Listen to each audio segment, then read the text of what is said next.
peyote, I think the Indian juice.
Probably we should check that.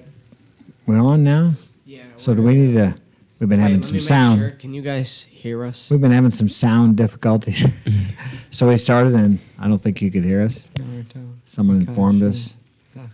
So find out if we got somebody... Yeah, I'm waiting. Okay.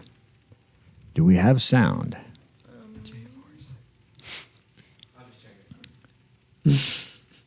Yeah, he can hear it.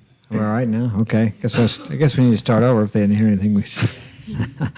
Well, let's try this again.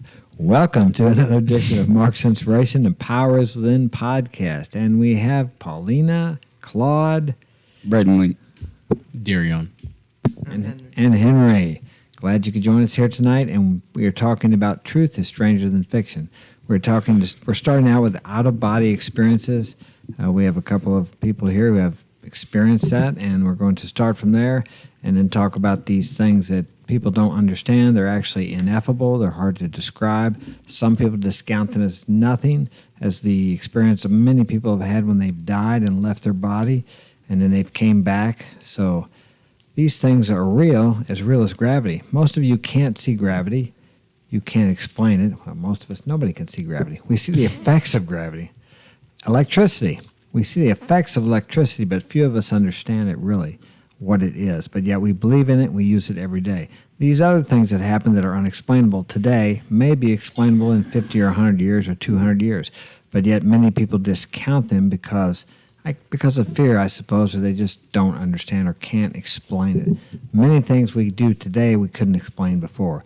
Had you showed up with a cell phone 100 years ago, they might have burned you as a witch. Well, maybe not 100 years ago. Let's say 150 years ago, they probably have cooked you as a witch, I'm sure.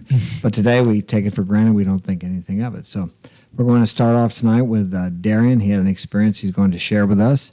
And for the second time, let's try it again. All right, yeah. So I was in a car and I was doing a substance, and it was with friends and stuff, and I tell them, I'm like, all right, I'm gonna go to sleep now, guys. And we hit a bump, and for some reason, like right when we hit that bump, I like jump out of my body, but like I see myself floating, and it's like all blue, and I like see a blue like dots and stuff, and it was just weird. I was seeing like a lot of stuff and like a lot of like lights in different colors, and not only that experience, but I want to say like a month ago, I experienced when I got crossfaded. I want to say the same thing, but I was still in my body. I could see, but each time I would take a different breath, like a missed breath or whatever, I would like come back to my body, and I tried going to a different room, like to like calm down and chill, and it was more quieter in there and like more relaxed, and I was like trying to like share my connection and like what I was seeing with people, and like tell them, oh, hey, dude, this is crazy. This is what, like, I'm in another planet. And I wasn't, like, crazy or nothing. I was like, dude, this is for real. And people thought I was just being crazy. Yeah, it's really hard to explain. I've had some ineffable, which are situations happen to me that really are hard to explain. You just can't really explain the situation. Frank, you had a similar experience. Frank was working with us one day, and when we we do work inside of people's houses, and one of the things we don't do, I do it sometimes, step on the toilet. You can't step on the toilet. The especially sink. the seat, especially with the lid down because that sucker will slide. But Frank was in there and he stepped on the toilet lid. You want to tell us what happened, Frank? All right, so I was cutting in on top of this door, and I went to go wipe off the top of it because I got a little paint on it, and I stepped on the toilet and put my foot on the sink. And when I stepped on the sink, now we hear the rest of the story. I never heard the foot on the sink part. when I put my foot on the sink and I went to go reach, the sink starts falling, and I fell. And then, like, I could see myself, like, as in if I was like the mirror, I could see myself like laying there, and the sink just falling, and it was like all slow and stuff. And then basically after that, the sink just shatters everywhere, and like I moved. That's when I heard it. Wonder what the heck happened. Yeah, and then I could, like, Loud as whenever I was falling, I could see my own body like moving. Like I was moving, I was still in my body, but I was moving myself. But at the same time, I could see it, like my entire body, like as if I was the mirror. Mm-hmm. So then the sink broke, and then I was like, oh yeah, I just walked out and closed the door behind me. As the water flowing all over the place, the pipes are broke. Yeah. Now, see, many people I've had out-of-body experiences, but in a different way. In meditation, I have found myself out of my body, but the problem is, just for a split second, the problem is as soon as I try to grasp it or control it with my conscious mind, it goes away. It's only happened to me 2 or 3 times, but it's a very strange experience. But a lot of people, certain groups of people, believe that we leave our body every night in dreams, that we leave our body. Now, it makes sense to me because I don't believe we are our body. We are an entity within this body. And many people have had these past, after-death experiences where they were actually physically dead for 5, 10, 20 minutes. And they talk about seeing everybody in the operating room from above, and some talked about going down the hall. And I read this one story where the person actually went up on the roof, and there was a shoe up there. And when they came back, they told them about the shoe they seen as they were rising up. And they all have similar experiences. They talk about going toward the light. Some of them talking about seeing loved ones, and of course, most of them came back. And some of them talked about when they were there, that whoever it was, this being of light, or maybe someone they knew, or a voice, told them that it wasn't their time and they had to go back. And they all spoke of, most of them did not want to come back because it was such a peaceful feeling of love and fulfillment. And then when they came back, they had a different purpose in life, and they viewed life completely differently, and they weren't afraid of dying. So to me, those stories are inspiring because we look at death as something, miserable and grim and sad and all that. But I think we've painted it up that way because we don't know what's going to happen, so we're afraid. Yeah. We really don't know because once you can say, well, these people have died and came back, and they have, but they didn't completely, they came back. So in a way, some people say, well, they didn't really die, but they were physically dead. Their body was physically dead. There was no brain activity or anything. So, and this has happened for centuries. It's just that now people are actually starting to talk about it. Before, everyone was afraid to speak about such things because, as you guys know, when you talk about something like that, I mean, you told your friends about that and they're probably thinking, oh, you're just high, or you're crazy, or what are you talking about? Or, because it can't be explained rationally or factually now, people want to discount it. But it's an experience. To you, it's a real experience. Yeah. So that's what's...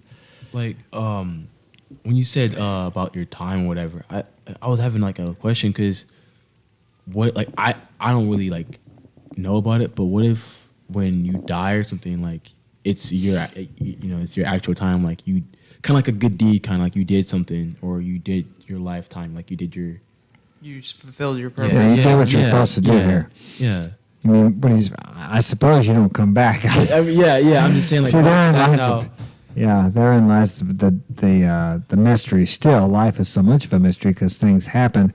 But it is amazing, as I said before, how readily we accept things we don't understand. Mm-hmm. I mean, everybody sees what the wind does, but nobody can actually see the wind. Exactly. As I said about gravity and different things like that, we see the effects of many things, and we believe in it, even trust in electricity or whatever, but yet we really don't understand it, and we can't explain it. But when it comes to something like this, people want to discount it because they don't understand it. And I think there's an underlying fear there is the reason they do that. Yeah, when I had the whole situation, it was kind of, it was kind of scary because it's like you don't really see like your own body. Probably get a little closer to the mic, Frank, maybe. Like you don't ever see like your own body like that unless you're looking in the mirror. Like you don't like, it's like you're above it, but like I don't know, it's kind of scary because it's like maybe like you're watching yourself like right before it happens. You're seeing what's about to happen to you. So it's like what if you died and maybe you watched yourself like die like right there. Like you were just watching yourself like die right there. Like that's the scary part. It's like if like when I had the sinking experience, I was like in my head I was like, okay, I feel like this is gonna, like, something bad's gonna happen. Like, I might die right here. And then I was like, I don't know. I was just scared because it's like I never had an experience ever like that. Yeah, I know you were pretty shook up when you came out there for quite a while, so I knew it was something more than just falling and hitting the sink and busting it all to hell. Yeah, and the water ran all over. I was scared when it happened. It was a costly fall. We finally got the water shut off. We didn't need too much drywall in the basement. Got that replaced, and everybody was happy. The client was great and easy to work with. So, yeah. What's your thoughts on this, Henry? Well, when I was thinking, another thing people discount is your intuition. Because when your intuition tells you to do something, people, they end up doing it or they don't. And then they either think to themselves, oh, what a coincidence, you know? Exactly. It's so coincidental. Like when you asked me to get your keys from upstairs the other day, and I seen your wallet sitting on your desk, and I was like, well, I'll just go ahead and grab that. He might need it. And then, sure enough, you were walking around the corner. You're like, oh, I got to go upstairs and grab my wallet. I was like, I already got it for you. Yeah, the same time I was outside downstairs and he was upstairs, and the same time you thought to get my wallet was the same time I turned around and started to walk back and thought, I better get my, I didn't know I needed it. I thought, well, I better get my wallet. Yeah. So you could say, is that a coincidence or did he pick up on, but there's been many times when we've picked up on what each other were thinking. Yeah. So another time you wanted something from the store, and I was there, and I went in and brought you back something, and you was like, oh, we were wanting to get that or something. But there's many Yeah, I know. times We've that had happens. multiple times. When And we think that's unusual, but it's not at all. The problem today is we're so stimulated with outside, like radio and all these advertisements, social media, that it shuts. We're never in the silence, and we're not connected like people were long ago. I mean, I've lived long enough that I can feel when a storm's coming.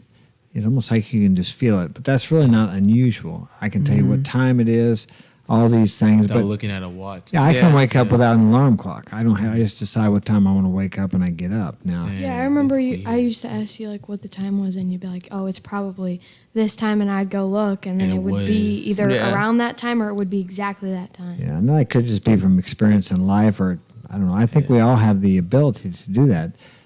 But the problem is it's been choked out by industrialization and social media and constant bombarded with news and advertisements. They say people are subjected to, I think it's like 5,000 different ads a day. Now, you don't remember those, but your subconscious picks up everything. Like if we're sitting here right now and maybe the dog's whining up there, you may not be, you're listening to my voice, but you're picking that up too. The deal is your conscious mind cannot... If you consciously recognize all the noises and the lights and everything that was happening at one time, it would overload you. So your subconscious mind just picks out what's important, and you're focused on that, the rest of it. But it's still all going in. It's all input. That's why if you're sitting around in a room and the TV's on, those commercials are getting into your head. And those guys spend a lot of time and a lot of money to figure out how to get that message into your head. Yeah. Have you guys ever... heard a song or a commercial on TV and you thought it was the stupidest commercial you ever heard? It almost like made you angry. It's like that's ignorant. But see, it made an impression, an emotional impression on you. Or how about this one? You hear this song, you hate the song, and then maybe 3 months later you catch yourself singing the lyrics to that song. I did it a and it's lot. kind of like Yeah, how is that, huh? some people like, I've seen videos on YouTube of people thinking it's like, oh, this is a dumb thing. Like, why would they ever like make this? But then they buy it, and then they make a whole review on it, like, oh, this is how bad it is, but you still bought it. Yeah, exactly. Like you they got got your him hand to in buy it. They it. got you to buy it. That's their main goal. Well, let's think about the power of association too. What do they say? If you hang around, if you're If you hang around with 4 millionaires, you'll be the fifth. Yeah. It's also the same way. I've been around people. I remember I went on with this one girl, and she would do this blah, blah, blah. Wouldn't be too much talking. I thought, I hated that, man. Yeah. I'll be danged if I didn't catch myself doing that 2 months later. If you Exactly. hang around them long enough, you pick up those habits by association. So what you want to make sure you do is hang around with people that are doing and going in the direction that you want to go and being the kind of people you want to be. Mm-hmm. Because if it's not, then you're going to become whoever you're around. You want to hang around with the winners. It's very important. Yeah, it's Yeah. kind of like when I quit playing sports. I saw a bunch of people playing sports, and like I was friends with a bunch of people that were playing sports. We could never hang out because they had a game or something, and it got me back into sports. So now that I'm back into sports, it's like, okay, the kids that I hung out with that were in that sport, I'm playing the same sport that they're playing, Yeah. and I didn't even know about it. I thought they played football or something. Or, Yeah. Another thing I was gonna say about that is when I started exercising, Henry started exercising too, and then for a while, I quit, but then I started getting back into it because he was, working out, and then when I decided to start eating healthy, he was also eating healthy too, and then now he's trying to think. Oh, now he's working out. Yeah. Yeah, and that's the thing too. Is it's like you notice how everybody who lives in this house is just doing something like athletic. Pauline is playing basketball. Frank's playing baseball. Me and you work out, and so does Dad. And he eats healthy, and so does Kevin's playing football now too. You hang around people who are doing something. You end up doing Yeah, the same active thing. people. Yeah, and as a parent, it's not so. It doesn't mean much what I tell you to do. It's what I do. Y'all pick up the example of what I do. It's not Yeah, and, surprising. Yeah. The whole reason that cycle of sports happened is because none of us were playing sports, but then Braden was, and then he got me into back to baseball, and now Kevin's playing football and everything, and Paulina's playing basketball now. Yeah, if you hang around a So bunch of people who are doing something with themselves, you usually end up picking up on that. Seeing this again is a law. We can't see this. It's a principle. It just Yeah. happens. Yeah. People don't want to believe in things that they can't see or they can't explain. But why is that? We're all around people that work. I mean, you guys started. It's like when I know you're working out too, even though I might have started working out first. It's easier for me. And he worked out. I'll go ahead and work out tonight too. I work out more. It's like it's a perpetual effect, and it's the same when you get to hang around with people that have bad habits. They start getting worse, you'll get worse. I mean, whatever they do more of, you'll start doing more of too if you continue to hang around with those kind of people. And it's being in this house with people that always do stuff that always work out and stuff like that. It keeps the motivation positive. So it's when I got hurt at baseball, I still wanted to work out. Yeah. I couldn't for 2 days, but I got right back to it afterwards. So it's if there's there's people that work out in your house, if they don't have the right motivation, you're not going to be able to do it either. Another Then thing it's negative. I was gonna say was, how you were talking about people don't ever sit in silence or anything like that, or they're just never quiet. When we were working on that one job out in the country and we sat and watched the wind, I could see myself, because it was so quiet and so peaceful, on the other side of the field. I could see myself standing and looking around, and I can just see what it would be like when you're just and it feels like sometimes when I'm around trees or I hear the wind going, I can feel what the tree is feeling. I don't know how to explain Yeah, it. I understand. I'm the same way. I never experienced that until the last 4 or 5 years. I can see the beauty of the trees when the wind blows, but it's almost like, and I've heard other people say this, I am the beauty. I don't know how to, it's like Darian was saying, it's really ineffable. It's really, I can't explain it. And it's something I've experienced many times when you're at a sunset or the trees blowing in the wind, or when we're out in the country, nobody around, it's quiet. Maybe there's a cornfield or a bean field and the wind's blowing. Yeah, it's like you feel your connection. And when you think about it, it's how people always want to go back to the land they grew up in. Well, we are actually from the land, and the reason I say that, because you're born, of course. You're born from your mother, who has lived wherever she's lived, and she's eaten the food wherever she's lived, and that food come from where she was at. Well, not so much nowadays, but a long time ago. Yeah. It's not all imported. And you're part of the earth, actually, because your body changes, I think they say, every 7 years. Yeah. Yeah. And the food you eat turns into minerals and vitamins and becomes you. It becomes bone, flesh, and tissue. So you are a part of the earth. So it's really not strange to think. I mean, although it seems strange when I say, yeah, I feel like I can feel that I am that. I am that beauty. Well, we actually are, because we're the same composite, the same elements of the earth, because we eat the food and that's where we came from. And like some of the religions say, from dust we came and from dust we'll return. Our body, anyway. So our body is actually housed by the earth is a living thing. And that's something I never even knew until probably 30, 40 years ago. They run at the earth runs off our It's herds. alive. It's actually alive. And I think the Indians used to call it our mother. And the way it is because it feeds us. Mother Earth. It feeds us. Yeah, Do you have something to say? I've seen you over there wanting to. I was, earlier when we were talking about like how when they do stuff, somebody else ends up doing it in the house. I was going to talk about how I had two things to say, but I was going to say how everybody was working, all of you guys were working, and then Kevin wanted to. And then Kevin started working, and then Frank stopped. So then Kevin stopped. And like I realized like whenever one of the older guys stops doing something, somebody younger than him stops doing it too. So like how Kevin kind of follows what Frank does a little bit. Yeah, you guys, because they're around each other all the they're time. literally all They the have- time. Yeah, So like if Frank starts playing a game, Kevin will start playing He it. does, yeah, he And then does for the some same reason, thing. Kevin ends up better than Frank anyways. I see that. Yeah. I see that a lot with Claude and Henry because like whenever Henry started working out, you would see Claude working out just as much, and I think Henry picked that up from you and everybody else around the house. Originally, I started working out because Claude started helping me get into it, and I kept going. I would fall back a few times every once in a while, and once Dad started working out more and started eating healthier, that's when I really started getting back into it, and then Claude started getting back into it too.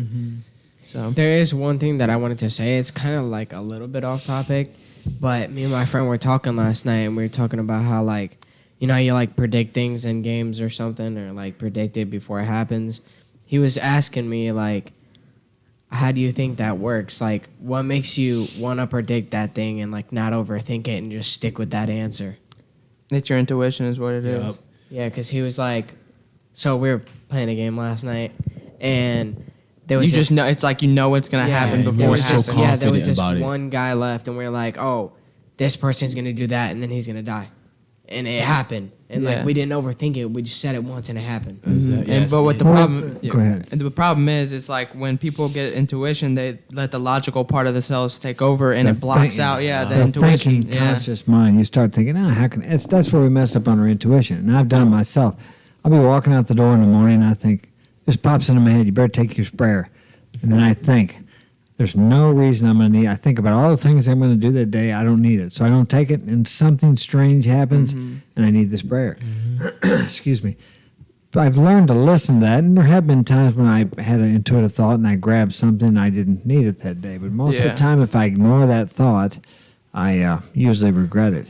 Yeah, and then, what was I gonna say? Paulina, you had something? I was gonna share a story I had. Well, share away. So, I remember telling you like a little bit about this, and I just remembered it since it became a topic. So, I remember when Grandma passed away, I was wearing her robe that she had passed away in, and I wore it to bed.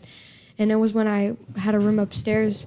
I remember telling you about how like I saw her, and it felt like a dream, but at the same time, it felt very real. She was like lit up, and she was like blue. This was after she passed. This was after she passed. How long after? I think a couple months. So I fell asleep in that robe, and like I was standing up. I wasn't laying down. I was standing up, and I was sleeping. I was right next to myself, but I was like, it's like how you would see in movies. Like it's somebody standing there like shined like blue, and then there's like you're kind of like invisible, but like you're still there, and then your actual body's sitting on the bed or something. Yeah. That's how it kind of felt. So I don't know if that's more of like a out of body experience, but basically it felt so real. And then when I realized like, oh, I want to like see if this is actually a thing, I would walk up to Grandma because she was sitting there just like talking to me, but like she was kind of just telling me like go back to bed. But I was just standing there, and I was asleep. My body was asleep, but I was standing right in front of her. It was really weird. And then when I started walking up to her, I woke up and I was on my bed, and it was really weird because I was just sitting there looking at myself at first, and I was sort of out of my body. But the minute I started walking up to her and realized like it was actually happening, I woke up and I was still laying down. So it was like really weird. Well, some people would say these things have no significance at all, but I believe everything has significance. Everything means something. You may not be able to figure out what it means. There are people that believe that when someone dies, they actually come and visit you in your dreams for a couple months afterwards, or maybe 3, right, something like that. But they don't do it later on because it doesn't continue because you would never let them go. I, too, had a dream about Grandma that I met her in the house out there, and And I was like, what are you doing here? I said, you're dead. And she just came and gave me a hug and said she loved me, and that was it. But I haven't had dreams about her like that for. And I'll share this too. When she passed away, the day she passed away, I was out there. And I see the dog's crying again. The day she passed away, I was out there, and of course she had gone into. She was taking the morphine medicine there, and she was sleeping, and she started to breathe a little bit hard.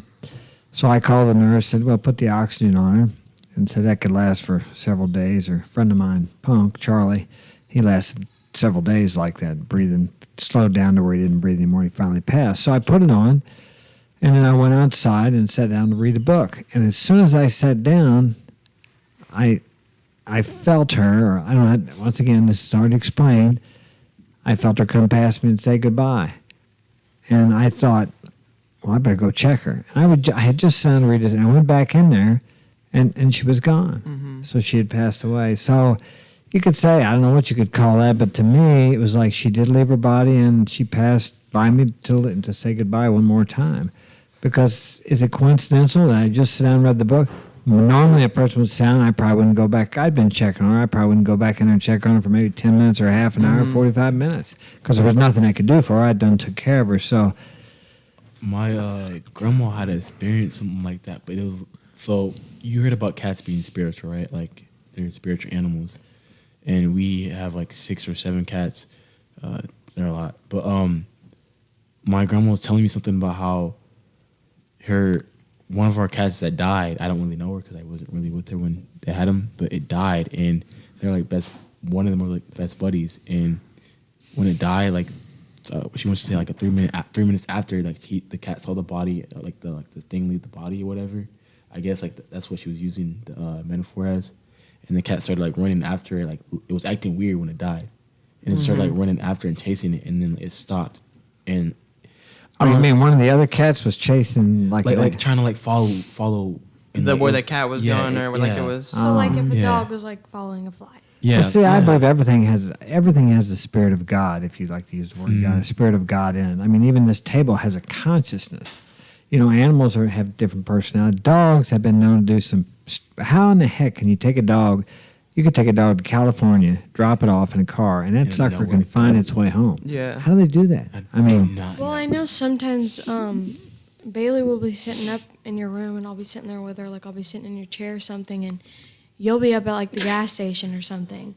I think you'll just be like maybe a minute away or 2 minutes away, and she'll stand up really fast and look out your balcony window, and she knows you're there. And it's weird because you're farther away. You're not with down all the other street. noise. I mean, I guess it's possible they can hear the car or sense it, but you're not down the street, but you're like way around the uptown. duck pond. You're around there, and she can hear you. And then the minute she hears you down the road, she'll go to your door, scratch at it, and then she'll find her way down in the kitchen, and then she'll stand there and wait for you to walk in the door. Yeah, dogs have saved a lot of people's lives. So there again, there's something you can't see or explain. Like goes back to the title, "Truth is Stranger Than Fiction," because dogs seem to have a knowing. Somehow they can do things. They can sense things. I mean, look up the stories how dogs have saved people's lives. It's amazing. Yeah, there's another thing when our cat Nugget passed away. My cat. Sorry, Henry's cat. When he passed away. Yeah, let's get that straight. When he passed away, I had a dream about him, and I guess I don't. Henry said something about like that was his way like saying bye or something. So when he passed away, I had a dream about him, and like everybody in my dream was telling me he was dead. And he was standing right. He was like standing right there, and I was like, "He's not dead. He's literally right there." And they were like, "No, I get it, Paulina. Like, you're just like so sad that he passed away. Like, we get it. You probably see him or whatever." And I'm like, "No, he's literally right there." Mm-hmm. Everybody was still telling me he was dead. And then I don't remember who it was in the dream, but somebody was like, "Yeah, I know. I see him too." And then he had like came up to me and rubbed on me, and then I had woken up in the morning, and that was the last dream I had of him. Yeah, that was me that said like he was there too. Yeah. No, but what I was gonna say was that I also had an sort of experience like that, like with a dream. I was hanging out with a couple of my buddies, and one of them was a kid who passed recently, like a while ago, maybe like 2 or 3 years ago, Mario. Well, we were chilling there, and we were chilling in this like brown room, and we were all sitting there drinking and all that, and then he got up and he said, he's like, "I gotta go." And, you know, I didn't think anything of it because I'm dreaming. But then when I woke up, like, you know, come to find out, like, he's already gone. But I guess that's his way of saying goodbye to me, you know? Yeah, that can happen sometimes. Yeah, I've heard stories about a person being in another country and they passed away, and the person living, either a family member, or wife or husband, living thousands of miles away, seen them at the exact time that they passed away. I mean, how do you explain those things? Yeah. Some people may say, "Oh, well, those are just stories," but there's too many of them to discount that there's not something to that. It's just very hard to explain. Yeah, and another thing about like your intuition. One time I was walking home from like the Legends or something like that, and there's a shortcut right by and that Henry and me, we always used to take it if we went to the Legends to hang out with people. Well, anyways, I'm walking back and I'm thinking maybe I should just go all the way up the hill because my stomach was upset, so I wanted to take the shortcut instead of taking the long way.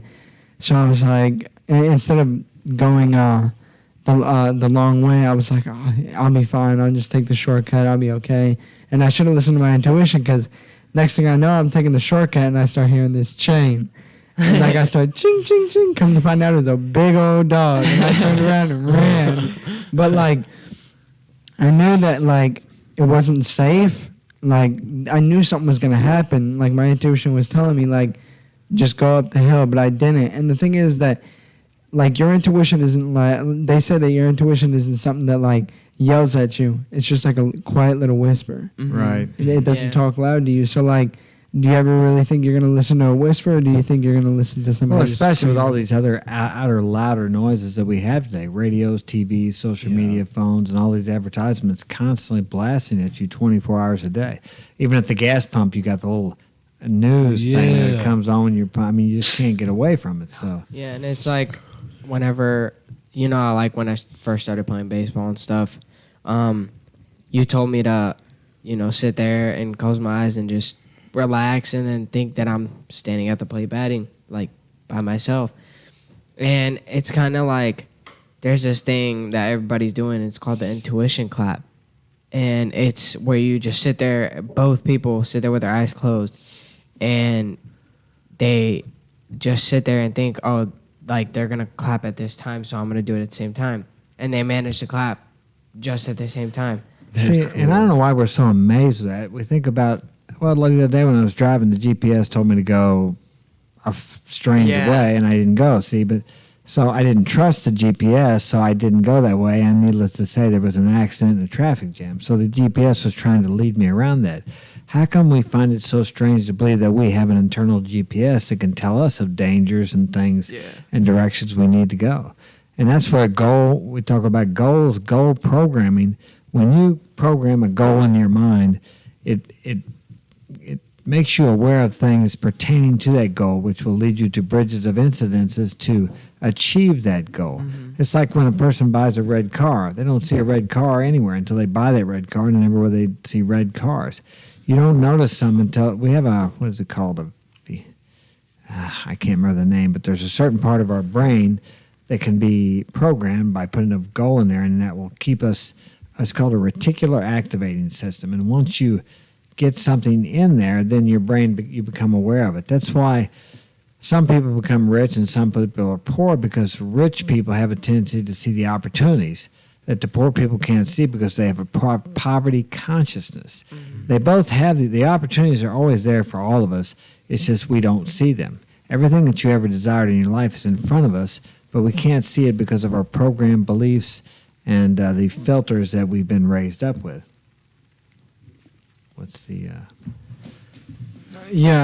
about that, another thing I was going to say is that they say when you pass away, for like the first 7 minutes, your brain's still active, and through that 7 minutes, they say that like you experience every single memory. Yeah, I've heard this one thing where this guy said he passed. Faster than that, isn't it? Your brain. Once your brain active.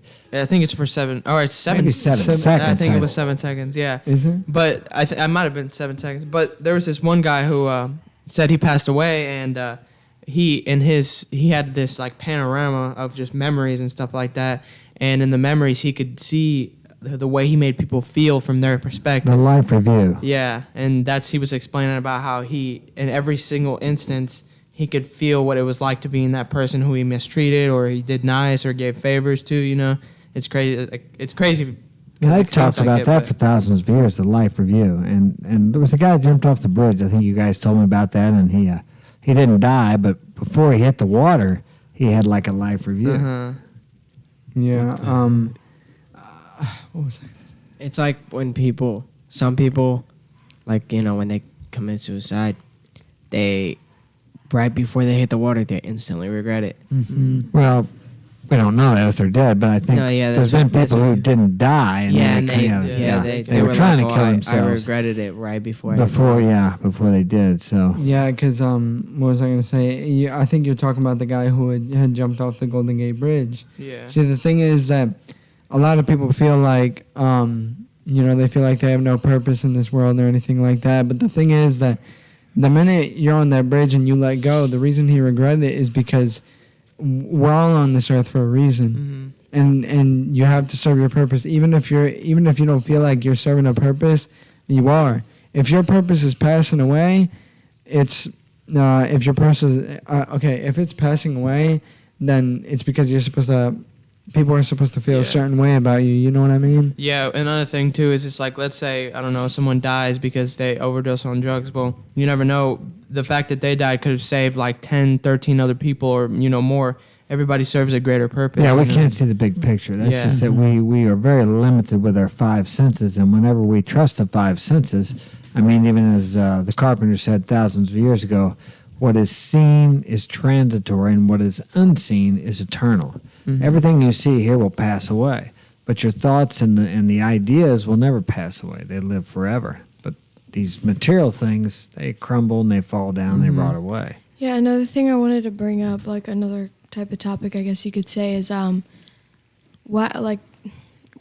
past life experiences, I guess you could say. Like, some people still see what body they used to be in. Because, like, I remember we used to be at grandma's house and these things would pop up on the TV, and it was like little kids remembering their past life, and they would like wake up screaming, or they would like freak out or have panic attacks and stuff, because you can't. The whole reason why I guess you could say you forget your past life is because it's too much. Yeah, just think about this. All the problems and difficulties you have in this life, okay, it's hard to handle sometimes. We have a lesson learned, or why we're here. It's all a mystery, really. People have different ideas, different religions. But can you imagine if there is reincarnation, which I tend to believe there is something such as that, to have all the difficulties and challenges you have in this life, plus to be carrying all the baggage from all the other life, you just couldn't handle it.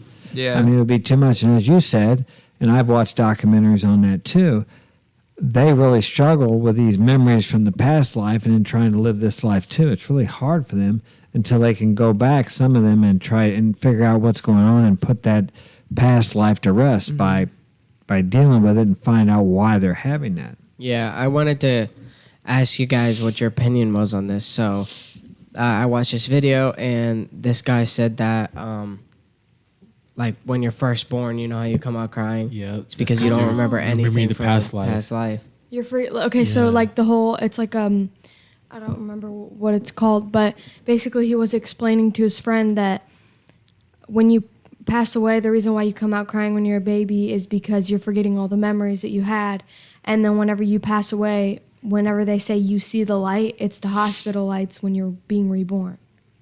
Oh, I don't think I believe it's that. like but- it's like reincarnation, but into another body. It's like a thing he read online, but it was basically like, Yeah, I kind of doubt if it's the hospital lights because this is my opinion. Because not everybody's born in the hospital. Yeah. Many, probably thousands, maybe millions of people every year that are not born in the hospital. Yeah. well, he Here in the meant like States he we meant are. like any type of light that you see when you're born, and the reason why you cry when you're coming out as a baby is because you're forgetting all the memories from your past life that you were just in. Yeah. That's what he read. I'm not like Yeah, I see. he just read that, and it was like on TikTok. I was gonna say that like how our body is just a vessel. I feel like our soul is actually what if there is such a thing as reincarnation, I feel like our soul is what goes onto the next life. I feel like after you pass away, and I feel like the reason you pass away and your soul still comes back, if there is such a thing as reincarnation, I think it's because you're supposed to experience everything in this world. If there's things you don't experience in this life,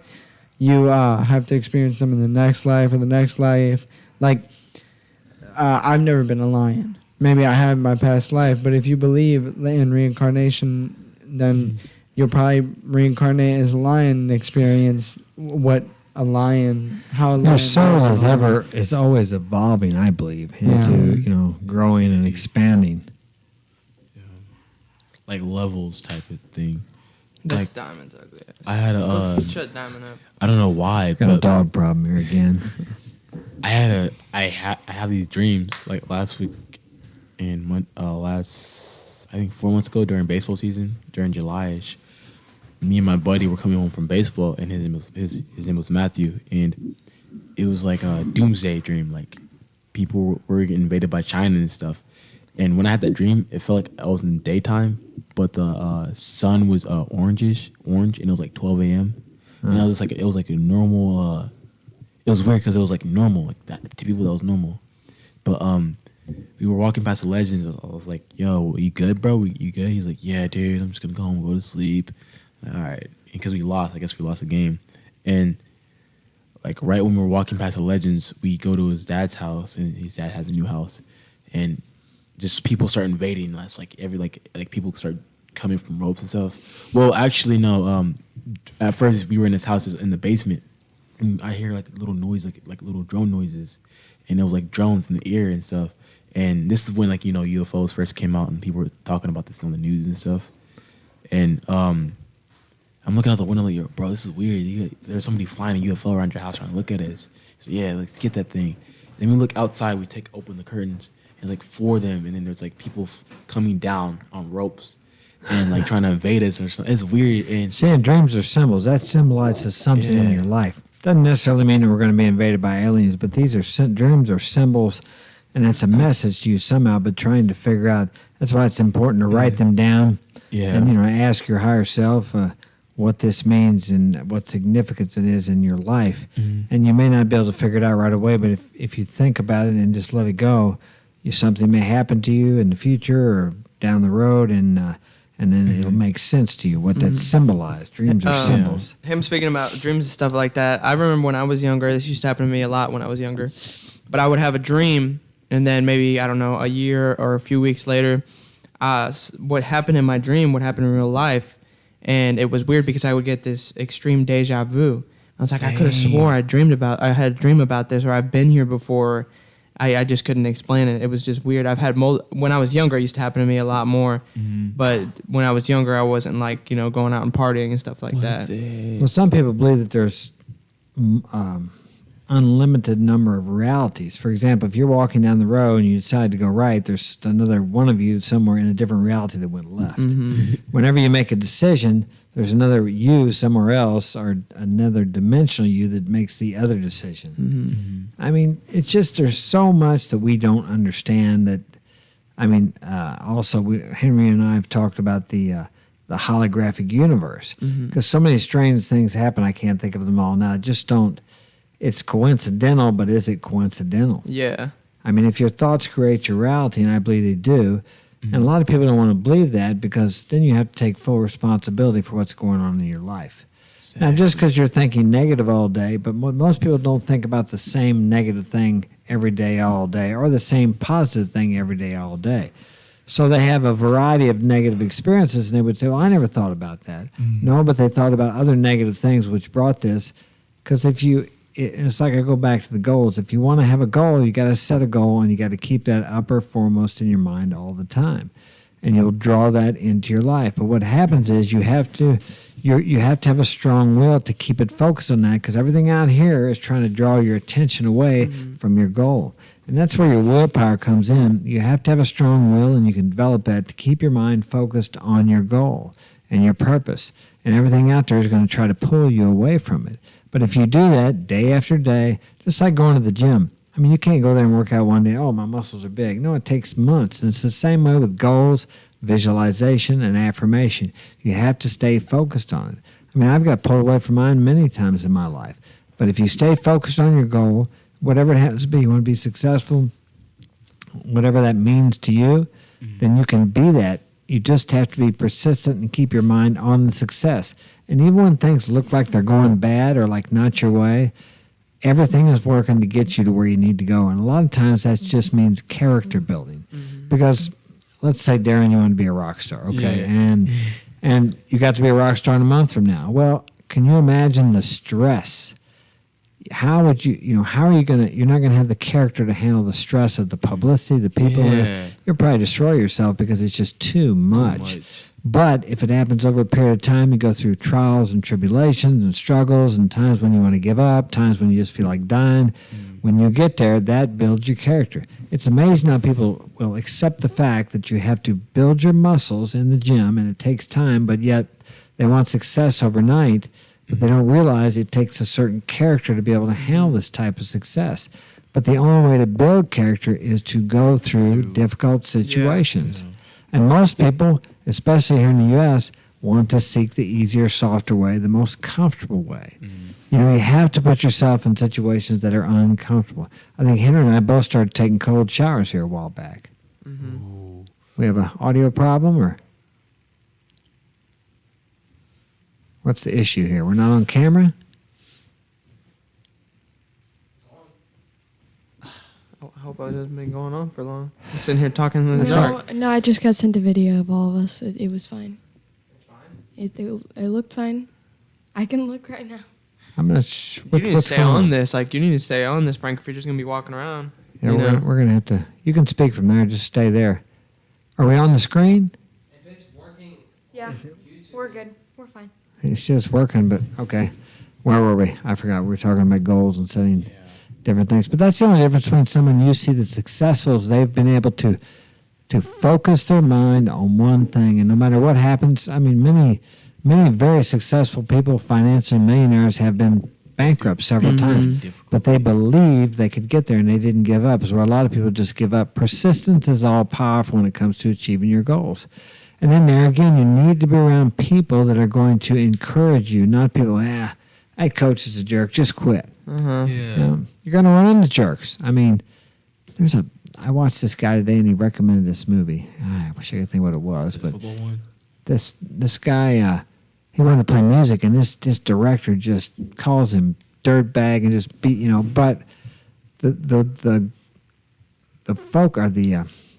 significance of it was he wanted to build this kid up to be the best. The kid wanted to be the best, so he needed a guy to be really hard on him. I mean, this guy was extremely hard on him, and he became one of the best.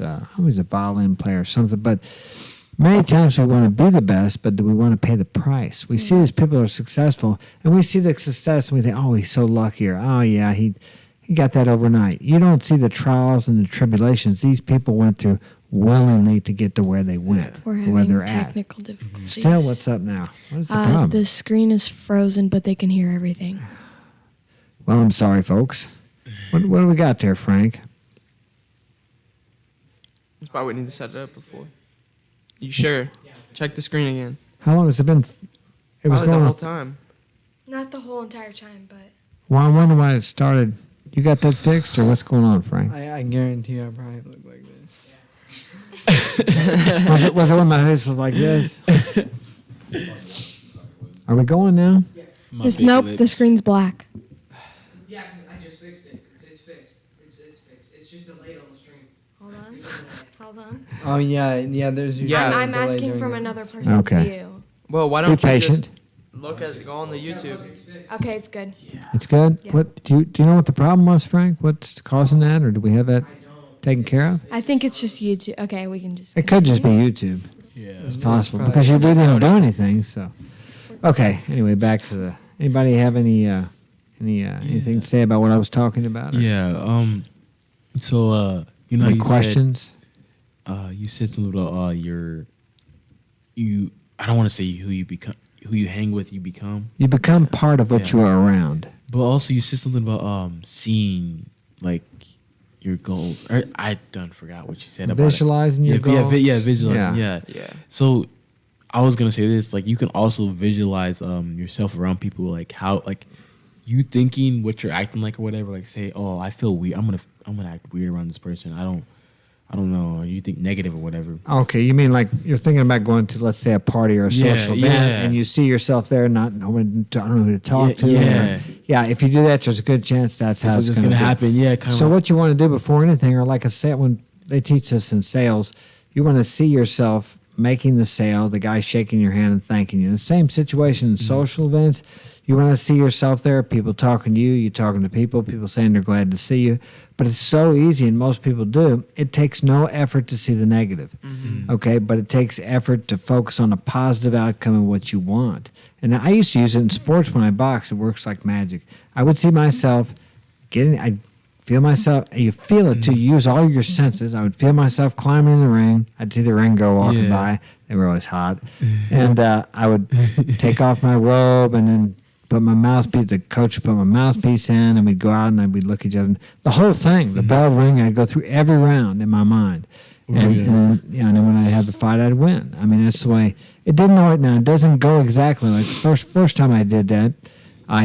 I lost the first round, but I ended up winning the fight. So it doesn't always go exactly how you want to see the outcome, the eventual outcome of what you want. Yeah. You don't really need to know the how because, like I said there, the how didn't go how I thought I visualized it going. But Olympic athletes, they do that. They see themselves winning over and over and over again. I heard this one story about that they seen themselves for years constantly getting up there and accepting the gold. I mean, it took like 6 years and they finally got there.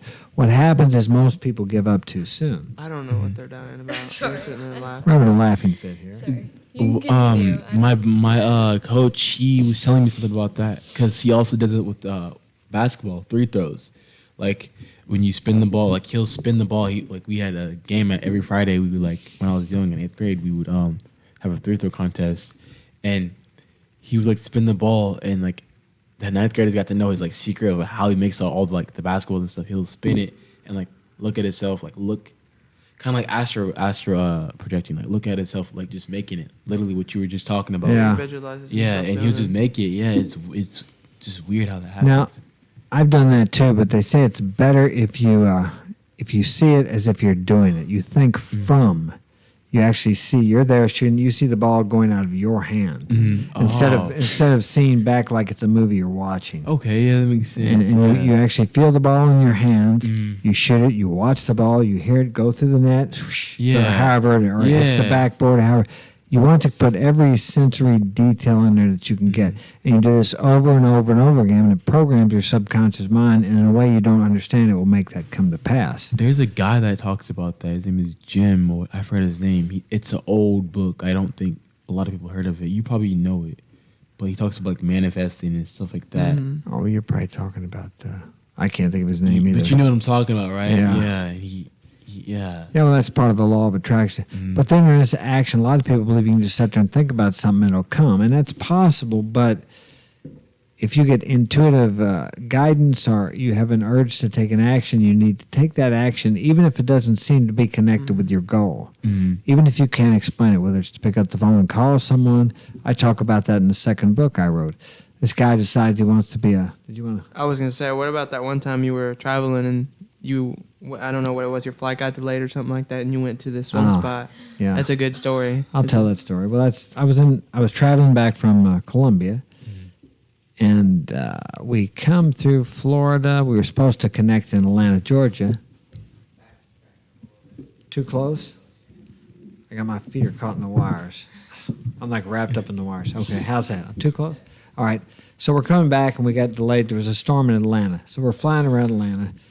I can't land, so I'm going to miss my flight, right? So they said that we go back to Savannah. We're going to land in Savannah. So we go back to Savannah, can't land there either. So then they take us back to Jacksonville, Florida, and we land there. Well, needless to say, I'm going to miss my flight.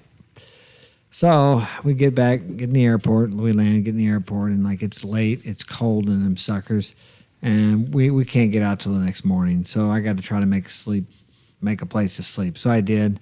It's cold as heck. I sleep on the floor, get a few hours of sleep.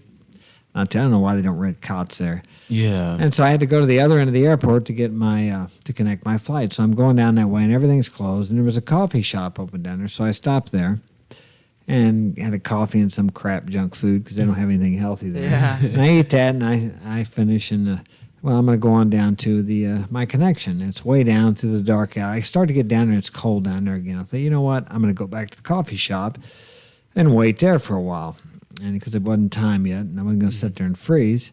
So I get back and I sit down. And I start to read my book, and I noticed this couple over there, a man and a woman, and they were sitting there, and they had a dog with them, which is not unusual now in the airports. And so I started reading my book, and I noticed the boy, he was probably 30, I don't know, 28, and she was probably 30 or something. He started shaking. I guess he was autistic. He started shaking, and she said, how can somebody help? Can somebody help? And I don't know anything about autism. I just jumped up without thinking. Once again, I did this without thinking. I didn't have time to think because nobody else did anything. I jumped up, and I went over and put my arms around him and held him, and I talked to him and told him, I know what it's like to be afraid, and he calmed down. And we sat there, and they called for the paramedics, and they didn't come for a long time. So I held him for quite some time, and then I stood up and let him go and started talking to her, and then he starts shaking again. So I reached down, and he said something to her. He told her, he said he wanted me to hold him again. And she said, that is strange, says he never wants anybody to touch him. And it's normal, so I've heard it when these people that have this autism, they don't like people to touch them. Yeah, they don't like being touched. Yeah. So I held him again and talked to him and I could feel how this guy felt. He was so full of fear. I could feel his fear, and I just talked to him and told him I knew how it was like to be afraid. And he calmed down again. It probably took 20 minutes or half an hour before the paramedics got there. What? Yeah, and I didn't think anything of it. And they actually were from the Virgin Islands, and they had came to the U.S. because the hurricane down there 4 or 5 years ago or whatever it was destroyed their home, and they were going back. So when I stood up, there was a guy behind me that had been holding the dog. And he says, boy, you got the touch. And I'm like, no, I don't know. I just, whatever. Yeah. And I didn't even know what was wrong with him, but I found out that what he had was probably autism. But I think about that. That was not my plan. But I got to help two people, him and his sister.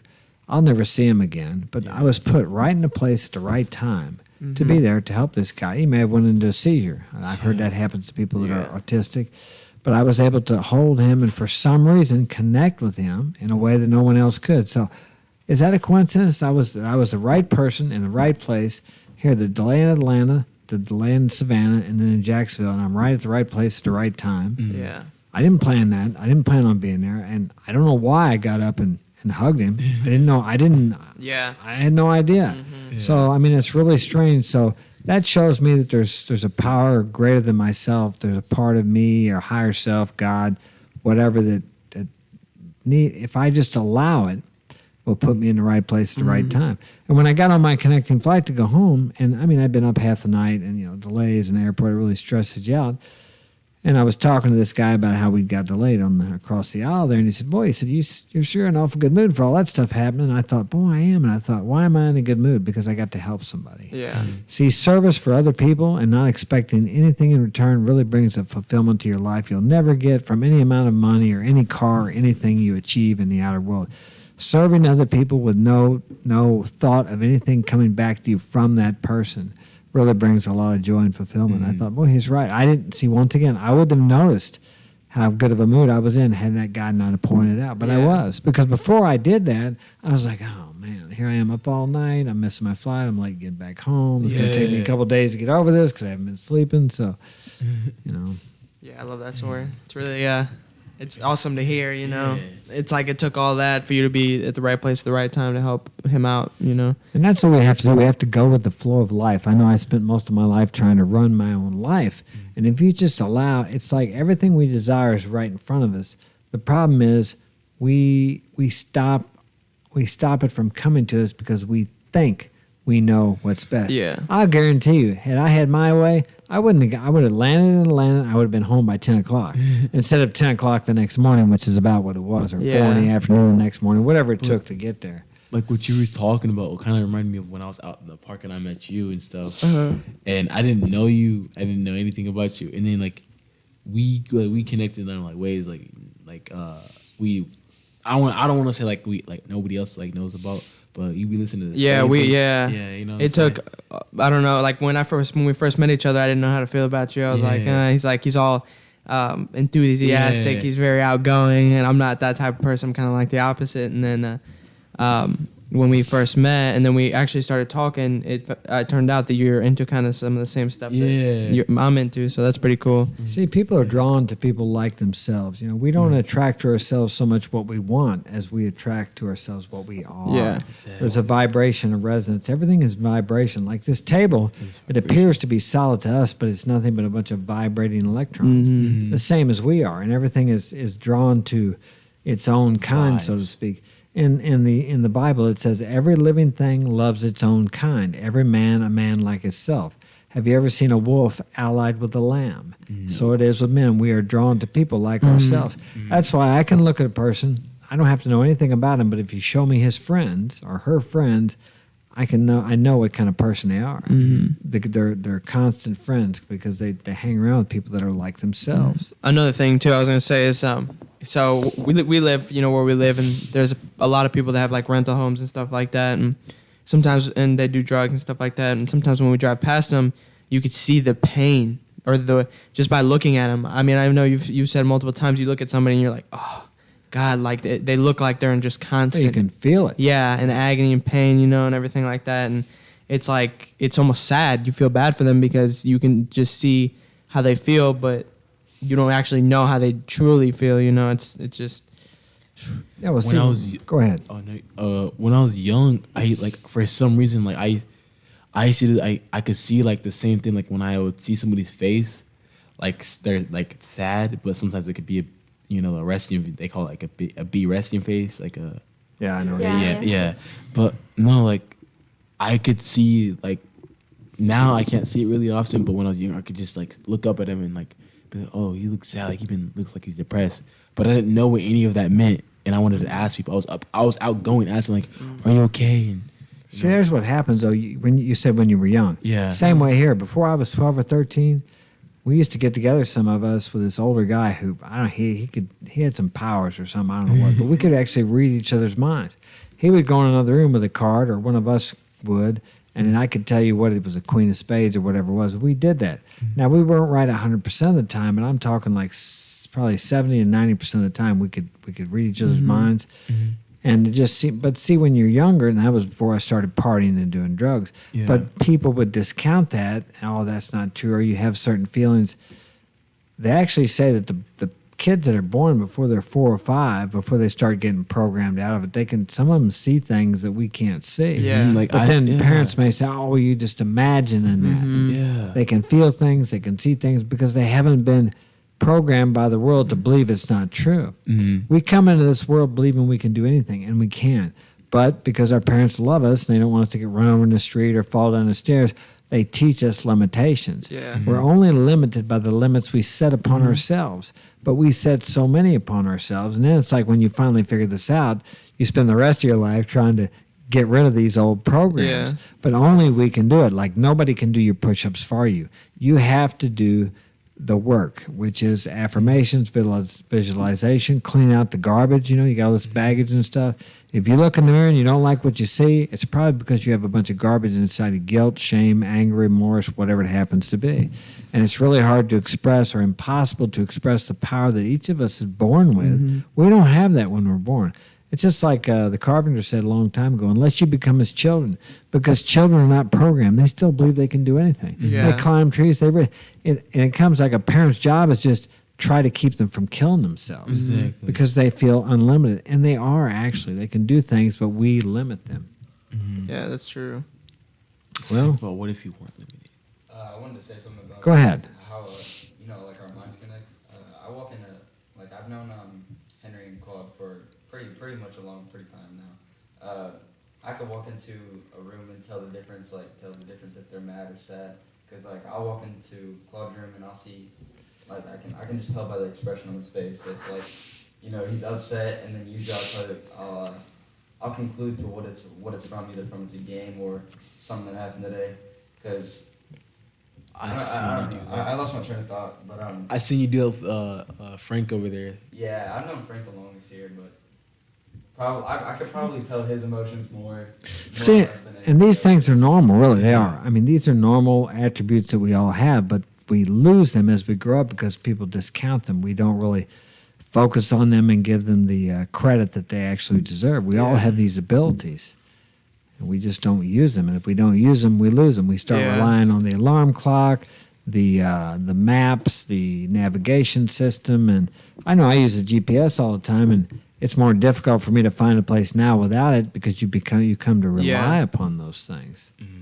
Yeah, I was going to say something about how you guys were talking about people are attracted to people like themselves. Well, when I met Carmen, she was kind of like, she's like my best friend now. She's like a person I can trust a lot. But like when I first met her, she just didn't seem like somebody I would hang out with because, you know, she used to run around. The people she used to hang around were like really bad influences on her, and she started becoming what she was hanging around. So I was just like, she's definitely not going to be someone I'm going to like hang out with or like get close with because I just didn't feel like I could trust her. And then the more I actually got to know her, I realized that we were a lot alike because we listen to the same music, we talk to the same people, we know the same people. We've known each other since like elementary school, since we're in like first grade. So like I never thought I would be close with her, but then I realized how much we were alike. So now me and her are like best friends. Yeah, some people do, and some people grow apart. People change, and you know, you don't always stay the same. Everybody has a different path to go down. Just because someone's on your path with you now doesn't mean they're going to stay on your path for the rest of your life. Anybody else have anything you want to share? We will wrap it up. Okay, well, thanks for joining me tonight. And for my audience, we are going to have Sparty Fortune, Team Fortune on here maybe in a few weeks. My daughter just loves him. He's the #1 dating coach, up and coming in the nation. And who else we got? Oh, I'm going to have a longtime friend of mine, John Baragiola. He has a multi-million-dollar company, which he built up over the last 30 years, and I'm going to have him here to share with us how he did that. So it may be of value to you to see how you can do the same, should you desire.